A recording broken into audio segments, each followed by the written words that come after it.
It's another big recruiting weekend for Jedd Fisch and his staff.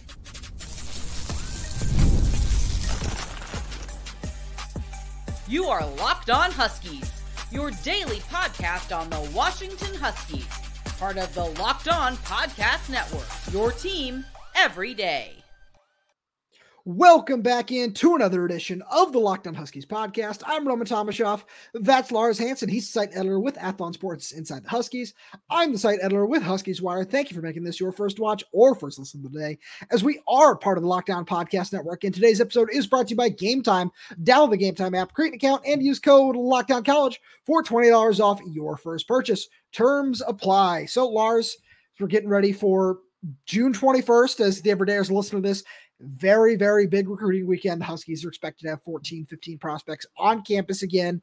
And with, 7 commits in the class as we're recording this, it's very important to pull in some of these guys. And who's standing out to you? We know, obviously, Zaydrius Rainey-Sale, 4-star linebacker we talked about on Wednesday's show, is the biggest name overall, highest ranked prospect. But are there any recruits that you're looking at and just saying, this is somebody that the Huskies need to pull in this weekend?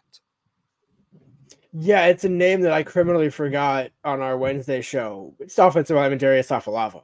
This is a important recruit from Utah who's taken official visits to Michigan State, a couple other schools. But when I talked to him over the weekend on a story that's already been up on Inside the Huskies, but carrying on the story that I had, he intentionally talked with UW's recruiting department and said, "Hey, I want this to be my last visit because I know it's kind of the school that I like the most." He really has a long-standing relationship with Brendan Carroll. Basically, it's almost giving every other school a chance to say, "Hey, why should I come and consider this school instead of Washington?" Knowing that I have a high interest. That does not mean I just want to be clear, as the everyday share this on Friday. I'm not saying that means he's going into the visit committing, but he did kind of suggest to me that he's going to release his commitment date right around the time he gets to campus, which I'm just going to. Interesting. I do want to be respectful to Darius because, again, certain things that I said I would let him take care of, which, again, you always want to let the kids respect the process and things like that. But this is a recruit where we talk about the offensive line. I mean, this is the guy that you really want to close on, especially after getting Champ Tolela. You already have Jake Flores. This would be another piece where you can then now have a solid core of offensive line and let Douglas U2 and Elijah Vaikona and some of these other guys either are coming in on this weekend in the case of Elijah, or in the case of Rich, have already been on campus and are deciding between UW and a few other big schools. So that really could be a piece where it starts to kind of force that fourth and final alignment, after if Darius were to commit, that would really kind of force the hand of either Elijah or Uchu or a number of these guys. And that's the beautiful position Washington's in, where there's so many good prospects that they've either had on campus or are going to have on campus this weekend, as we'll continue to talk about. But now this really is that we talked about it for a long time. They talked about closing. This is kind of the weekend where, hey, a lot of these guys intentionally made this weekend their last visit going into the quiet period in July. You really need to close on some of these guys. So I agree with everything you said except one thing. The one thing I disagree with is when you mentioned Douglas Utu and this puts pressure on him to commit. I disagree with that. That's the one thing where it's, that guy has a spot. You make room. You find that guy. Outside of that, 100%, everything else he said was dead on. I want to switch sides of the ball here, and I want to talk about a member of the secondary who also has a commitment date set. It's not till the end of July, but that's 3-star safety Rylon Dillard-Allen. This is a dude who I love his film. I love his athleticism. He reportedly ran a 4.29 40-yard dash down there in Arizona, and I'm just very intrigued with everything about him. This is somebody who I've heard from a couple of different sources has been a really, really high just prospect on Washington's list. Even before this coaching staff arrived, when they were down in Arizona, this was somebody that they really, really wanted. Commits to Arizona State. About a month later, decides to back off of that. And now he's down to a top 4 of Alabama, Texas A&M, UCLA, and Washington. One thing that's curious is he's listed as a safety. I think he ends up playing safety at the next level, but his recruiter is John Richardson. Or that's his primary recruiter. That's the guy he's talked most about. And the reason I bring that up is because one thing that he said in an On3 interview was the biggest reason he's got UCLA inside his top 4 is that they were the only school that was recruiting him to play nickel. And I just think that's really curious because I think getting John Richardson way more involved in the process with him means that UW understands, okay, if we need to give him a shot at nickel and that's going to give us a better shot with him, we're certainly going to do that. I love that adjustment. I love that consideration from Jedd Fisch and John Richardson, Vinny Cincinnati, and the whole coaching staff, because this is a dude that, again, they've been really high on him for a while. And pulling out all the stops, doing whatever you can, knowing, yeah, his commitment date's, a ways away. But if you can find a way to, just make that strong impression on him before that quiet period, when, you talk about, being first or being last in terms of visits, where you want to throw a solid first punch, or you want to have the last chance to make an impression. And in this case, with a lot of these guys, having a chance to make that final impression is really, really big. And that's a guy that I'm really, really curious to see what, this final month before his commitment looks like. No, I'm 100% with you on that. I do want to kind of add a little bit of background, and I'm sure you kind of heard similar things, but it does coincide with how also the timeline came about. John Richardson, although he's listed as a quarterbacks coach, is, for lack of a better term, the defensive back coach. If you want to put a triangle on it, John Richardson's at the top, and then you have Vinny Cincinnati and Armand Hawkins kind of playing as a co-tandem, as a tandem second, but all playing together. This isn't saying John Richardson is above Vinny Cincinnati or anything like that in terms of, no, they just all each other, right? Yeah, exactly. And if you think about some of the early offers that went out, John Richardson was a guy with Armand laying that groundwork before Vinny was even hired. So it's more about, okay, well, and also the other side of that coin is John Richardson has a proven track record at the college ranks, developing guys in multiple schools. There was just no knock on Vinny Cincinnati. He just hasn't. There's nobody that he can point to and say, "Hey, I developed that guy at X school," even if it's at Northwestern Directional State. Shout out to Coach Jimmy Lake, but. Respect Ramondre Stevenson's development with the New England Patriots. I'm just going to say that. I'm going to leave it there. Shout out to Vinny.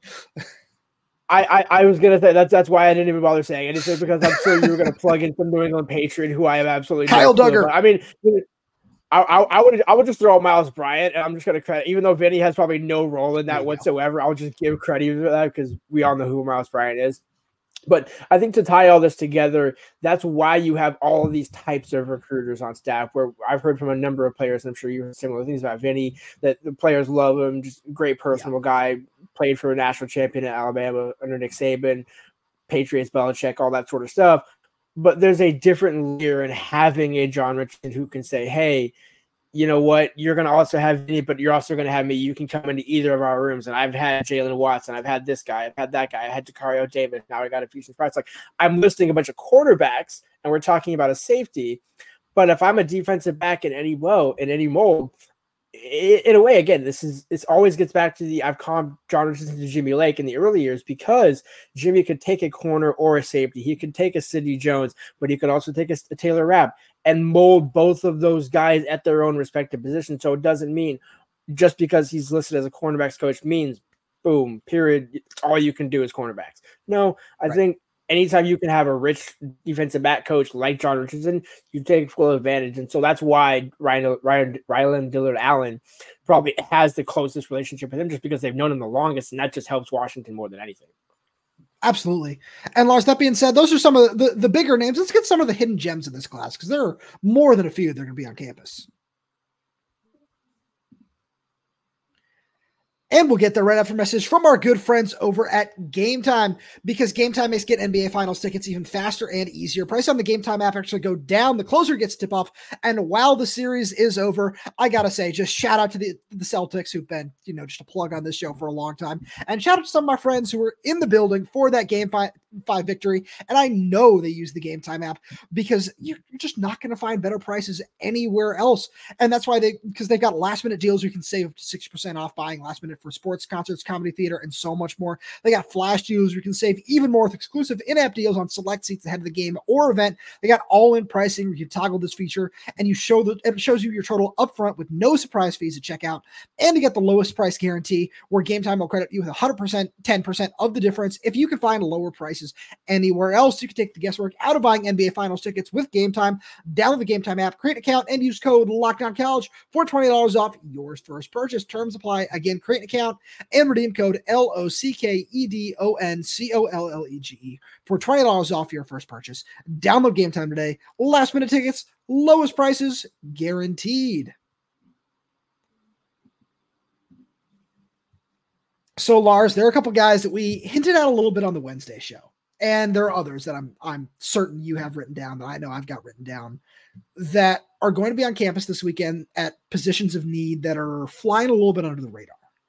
And the first guy I want to talk about is somebody I made a very bold take about on Wednesday's show, and that's Elijah Vaikona, where this is a 6'8", 370-pound offensive lineman from Santa Margarita Catholic down in Southern California. And little backstory for all the everydayers here. I remember at the spring practice where he got his offer, he came up on an unofficial visit. You and I, and shout out to Nick Lemkow and Ben Glassmeyer and Alex Katz and all the guys we were hanging out with, we were all like, who is this guy who was towering over everybody else? I got messages from some friends of mine that were in the stands that were like, hey, who is that absolute just monster of a human being down there on the field? And we were, trying to look at his name tag. It was always turned the wrong way, so we couldn't really see it. And a couple hours later, the offer comes out, and I was, that's who that guy was. We watched the film, and okay, it's a little rough around the edges, but this is a guy with so much natural power that has clearly just over the course of the offseason become, just one of those hidden gem guys where he's getting all kinds of offers. He's up to 21 offers now, USC being the most recent one the other day. And this is a guy who Washington was in on a little bit earlier than some of those other schools. And you hope that relationship pays off. He comes in on his official visit this weekend. And this is a guy that, we talk about some of those. We talked a lot about the top end guys, but getting some of these under the radar prospects, these lower 3 stars, where I looked at him and I said, this could end up being the best tackle prospect in this class because of his intangibles, because of his measurables, and because of what he can be in especially a Brennan Carroll system. So this is a guy who I'm really, really curious about. If you can make a strong impression, and if you can sell this point of, it's great, you got these hometown USC, UCLA offers, those are great, but we've been on you longer. We recognize we were able to take a risk on you earlier, which is something, when we talked to Dash Beerley, when we talked to Devin Hyde, they said those early offers, those early impressions really do mean a lot. And if that's something that you can sell that with Elijah Vaikona alongside the development of a guy like Jonas Savaena and Jordan Morgan, especially if Savaena ends up living up to his potential this year, that's 2 first-round guys that Brennan Carroll can really hang his hat on and say, hey, this is what I did. I can certainly do the same thing with you. So that's a guy I've really, really got a close eye on this weekend. It's funny you mentioned that because a couple of things. I'm 100% agree on you. I love Elijah Vaikona. One thing I did read, I believe he has some family ties to USC. It sounds like I know on Scott Schrader of On 3, friend of the program, and Mark Holkin, who also does Locked On Trojans podcast, I believe had a story on him where he said that he's a 4th-generation Trojan. There might be a way to make up some ground there. Just I cannot confirm or deny that. I don't remember off the top of my head if Elijah mentioned that to me. But one thing that's also of note there is UW also is in contention for a 4-star offensive tackle from New Jersey, Malachi Goodman, who USC recently brought in for an official visit. So it's kind of interesting to see both staffs flipping, vice versa. Washington offering Malachi pretty late in the process, Elijah getting a late offer from USC. One guy that in a similar realm has gotten a late offer, quote unquote, is Donovan Robinson, 3-star linebacker from Illinois. That one to me is a guy that I wrote about on Athlon Sports. Really intriguing prospect. The size alone to me says you take him and you figure it out later, because what it sounds like is they obviously like him at safety, playing at 6'2". There is a chance that he could become a linebacker if the coaches have told him they're open to that down the road if his body grows into that. But you look at the ball skills he has, really great tackler, sure tackler, also a guy that not just makes open field tackles, but is able to make an impact and get a couple tackles for loss in there. So it's not just a big hitter sort of thing, but also does have some good ball skills. So I think when we talked about, Rylon Dillard-Allen obviously is a preference, but you take both. There's no reason why you couldn't take both in that regard. So when you look at the class on defense, it's Devin Hyde. It's the Devin Hyde show. That's why we had him on the podcast, because it's a Devin Hyde show on defense right now for the time being. So half jokingly there, but it's also real. And that's why they've had to kind of go and look at some of these other guys. And to me, Elijah and Donovan both represent exactly what Jedd Fisch did at Arizona, where Jonah Coleman was a 3-star. Tacario Davis, I believe, was a 3-star. Might have been a 4-star towards the end, but I don't believe was certainly as high as what he turned out to be at Arizona. And that's exactly what the staff is known for. Finding those guys where, okay, yeah, maybe you're overlooked a little bit, but all the measurables are there. You project well enough that we feel in a year, 2-3 years down the line, you can develop and actually be an impact player for us because of our scheme. And when you were mentioning Elijah Vaikona, you really do have a type when it comes to offensive linemen, because Justin Hilcom and Elijah Vaikona are true, just absolute. That's right. When you were talking about, I'm like, yeah, those are two guys. If those are your first two guys off the bus, and then you throw Zach Henning in there, like those are three guys that you just say, like, okay, you know what, like, yeah. Again, the prospects for the 2024 offensive line, we'll see what happens. We'll see how the transfers work out. But long term, I think Brennan Carroll has already got a running start with this, and so. Even if he has to resort to some of these hidden gems that we're talking about, I don't think either Robinson or Vaikona would be a concern where if I'm a Husky fan, I'm thinking, wow, they missed on this guy and this guy and this guy, and they had to settle for a 3-star. Again, I hate repeating it, but how many times have we said that settled 3-star ends up being the actual star at Washington? Sure. We end up go look, and it's no disrespect to the other kids, right? Where some kids have injuries at other schools or whatever, but they ended up just not panning out at other schools. And we're like, wow, that was a big quote unquote miss for Washington 2 or 3 years ago in the recruiting ranks. Kind of worked out for them. Sure. Being real. But that's one of the things we've talked about through this process, where we've harped so much, and we're going to get to it later in the show as well. We've harped so much on the big time guys, where that's why we want to see what the staff can do with those kind of guys, where you've seen it with the Vita Veas of the world. As you said, the Tacario Davises, the Jonah Colemans, just, combining a couple of staffs here. But also look what Kalen DeBoer's staff did with Troy Fautanen. Look what they did with Roma Dunze. Look what they did with Jalen McMillan. It's about finding a healthy balance of those things where, yeah, it's awesome, but you want to see that with, top 200 guys. Just those blue chip prospects as well, where a healthy mix of both of those things of high-end talent and high-end development can mesh really well and can turn you into a CFP contender every single year, which is the whole point of the conversation. So I love everything you said there. And another guy in that same light is somebody we touched on a little bit on the Wednesday show, and that's Dominic Macon, the 3-star defensive tackle out of Happy Valley, Oregon, where I watched this dude and I'm so impressed. Really, where there are a lot of things that with, any high school prospect, especially at the position, need to be improved. With him in particular, it's pass rush plan, it's pass rush moves, it's counters, it's those kinds of things. But when I look at the way, just his pad level, when I look at the effort, when I look at the quick twitch, the first step, I see all the makings of a guy that could be a nice contributor at the Big Ten level. And then you throw in his background as a wrestler. And all those things put together, I say, oh yeah, this is a guy who, doesn't have necessarily a super strong offer list when you look at it, but the more I watch his film, the more I say, this is a guy that needs to end up as a Husky. And in terms of just what the position has turned into on the recruiting trail, again, as we talked about on the Wednesday show.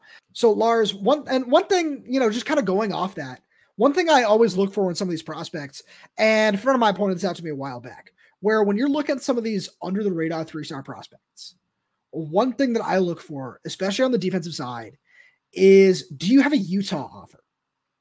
Where Kyle Whittingham and his staff have always done an amazing job of picking out some of these guys. And somebody who hasn't been added to the official visitor list as we record this a little bit early, but somebody who I'm really curious to keep an eye on is Kamiak edge Victor Sanchez Hernandez. But this is somebody that Washington offered at the Top Dog camp week and a half ago. And he's somebody who has that Utah offer. And I'm honestly surprised that Dominic Macon doesn't have one. We're just trying to tie these two things together here, where I like just the intensity that both these guys play with. The pad level is really nice. And just the motor. The motor is a really nice thing. And I'm going to come back to it again. But when I look at McCone's background as a wrestler, that's something that's really, really important because it translates so well. And we've seen so many guys that wrestle, whether it be high school, whether it be college, that end up translating to the NFL and having a high level of success. And this is a guy who I wouldn't be surprised if that happens for him as well. Yeah, to me, you're 100%. You're 100% right. I was gonna say there's no misfacts told there, but just you're 100% right. But the one thing that all three of these guys and even all four of them have in common, look at their size, look at their body type. Look, like that's the thing for me where it used to be back in the day where it's, oh wow, you're taking this undersized, 5'11" linebacker, you can make it work, whatever. None of these guys really fit that mold where they might be quote unquote undersized for like 6'1", 6'2" versus 6'3", 6'4". But it doesn't necessarily hamper what they could do. Where you mentioned Dominic Macon, 6'3", 205, perfect. Hernandez, 6'3", perfect. Robinson, Vaikona, 6'8", perfect. All these guys where it's, you might be a little rough around the edges and need to refine your game, but all the tools are there, which is the key part for me. Absolutely. So, Lars, that being said, we talked about the hidden gems. Let's get into the big names.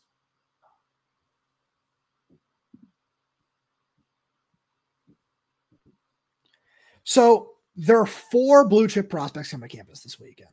Zaydrius Rainey-Sale, Chinito Onyegoro, Jonathan Epperson, and Baron Iwane. We're going to combine those names with some of the other official visitors from May 31st.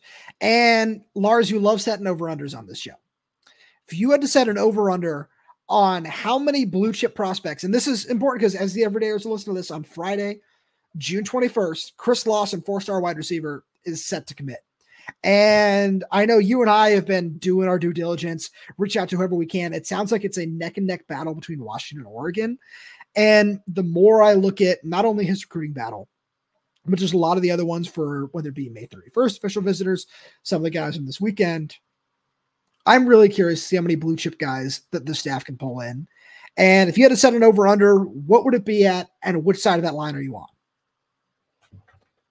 Oh, I mean, are we saying by the end of the class or by the end of June?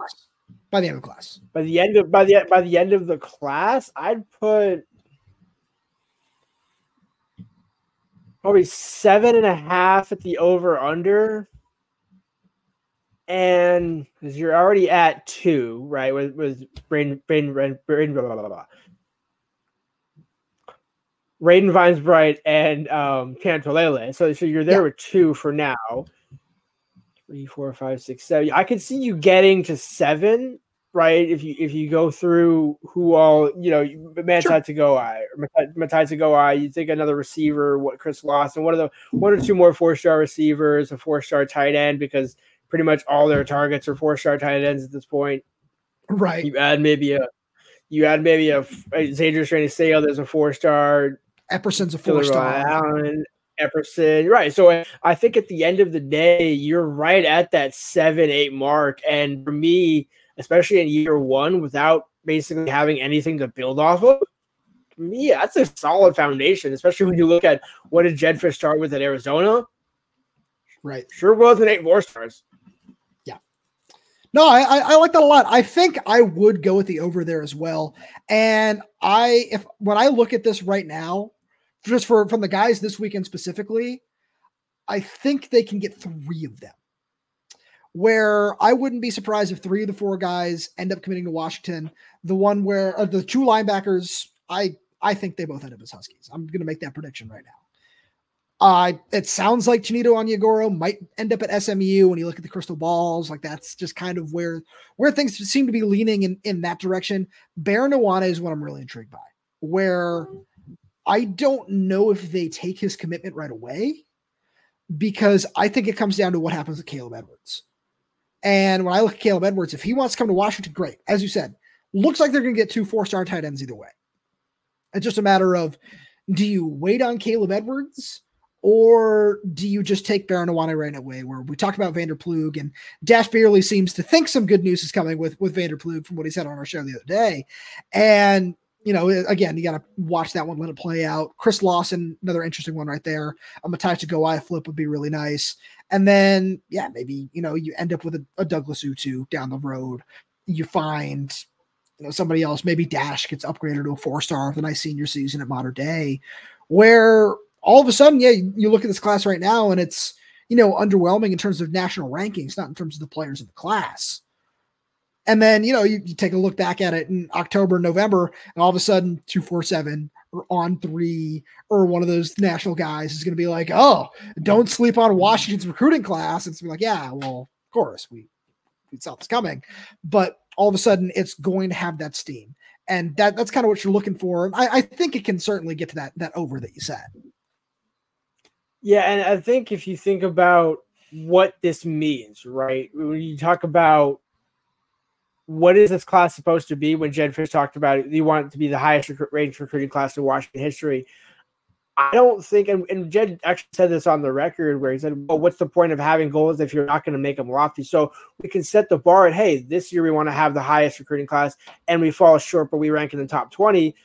And now you have a 2026 recruiting class and a 2027 recruiting class that's in the top 15, top 10, and you're still chasing that, hey, well, maybe this is the best class. Well, now it is the best class, but next year we want to have the best class. And that's the point of building a program like what they do in the SEC, like what Ohio State does at year in and year out, where you can have 3 4-star, a couple 4-stars at every position, but every year you need to keep reloading and I know people are going to hate this, but look at Oregon on some level, maybe not the exact approach, but it's about stacking talent. And you're both going to the Big Ten. You need to be able to stack that talent.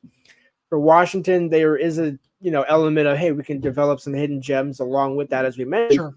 But you really do have to, for every Jake Flores and Julian McMahon and all those guys, you still want to mix in those blue chippers to say we could this maybe Julian should have been a 4-star, maybe Dash should be a 4-star, right? But there's other guys where you just immediately, like we talked about the analogy, when you get off the bus, is the guy a 4-star? And I don't mean that as just based on, but you just know, I don't even have to watch that guy play. I know he's going to be playing on Saturdays and eventually playing on Sundays. We've seen both, covered this long enough. We've seen multiple guys that you just instantly know, no matter where he goes, he is going to find a way to get on the field on Sundays. Yeah, those are the types of guys that you really have to close, and those are the guys we're talking about. So, to me, I think Washington's in a perfect position to do that.